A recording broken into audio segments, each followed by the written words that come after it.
नमस्कार, स्वागत है आपका यूट्यूब चैनल पर। बात करते हैं प्रथम योगात्मक आकलन कक्षा 7 विषय हिंदी के पेपर की। प्रथम प्रश्न की तरफ बढ़ते हैं। दिए गए वाक्य में संख्या शब्द वाला विकल्प चुनें। आगे एक वाक्य दिया है, मैं जयपुर का रहने वाला हूँ। तो इसमें कौन सा संज्ञा शब्द है? मैं संज्ञा शब्द नहीं है, ये एक सर्वनाम शब्द है। जयपुर एक स्थान है, इसलिए ये संज्ञा शब्द में आएगा, इसलिए इसका उत्तर राइट होगा ब। अगला प्रश्न, सही विराम चिन्ह वाला वाक्य सुने। तो इसमें सही विराम चिन्ह किस वाक्य में प्रयोग हुआ है? वो उत्तर राइट होगा ब। वहाँ छुट्टियाँ शुरू हो गई है। अगला प्रश्न, नीचे दिए गए वाक्य में कालवाचक शब्द वाला विकल्प चुने। श्वेता कल गाना गाएगी। अब इसमें कालवाचक शब्द कौन सा प्रयोग हुआ है? तो वो होगा उत्तर 3 का ब राइट होगा कल। एक का विलोम शब्द होगा अनेक, अ राइट। अगला प्रश्न, सही वाक्य सुने। सही वाक्य को सुनना है। यहाँ कुछ वाक्य दिए हैं, तो इसमें सही वाक्य होगा मैंने एक आदमी को लाल रंग की एक पुरानी गाड़ी खरीदते देखा। अगला प्रश्न, रिक्त स्थान पर आने वाला उचित विकल्प सुने। अंबिका एक अच्छी नर्तकी बनना चाहती थी, इसलिए वह नृत्य सीखने जाती थी नियमित रूप से। ब राइट होगा छठे प्रश्न में। अगला प्रश्न, खालिस्तान के लिए उचित शब्द सुने। बचपन से देखता आ रहा हूँ कि माँ हर जिम्मेदारी अच्छे से निभाती, लेकिन अब मैं बड़ा हो गया हूँ, उनकी कुछ जिम्मेदारियाँ मुझे ले लेनी चाहिए। अ राइट होगा 7वें में। अगला, खालिस्तान के लिए उचित शब्द सुने। मोहन आज कोई मिलने आया था, अपना नाम आकाश बताया। तो इसका उत्तर राइट होगा ब, यानी मोहन आज कोई तुमसे मिलने आया था, उसने अपना नाम आकाश बताया।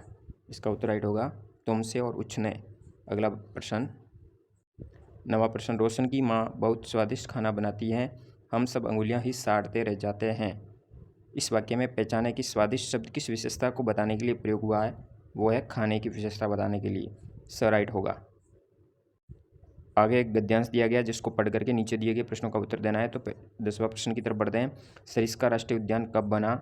तो इसका उत्तर राइट होगा 1982 में सरिस्का को राष्ट्रीय उद्यान बनाया गया। अगला, गद्यांश के आधार पर बताइए कि प्रोजेक्ट टाइगर क्यों शुरू हुआ था। प्रोजेक्ट टाइगर योजना है वो बाघों को बचाने के लिए शुरू हुई थी, तो 11वें में ब राइट होगा। 12वां, वन्य जीवन को बचाने के लिए इनमें से कौन सा तरीका अपनाया जा सकता है?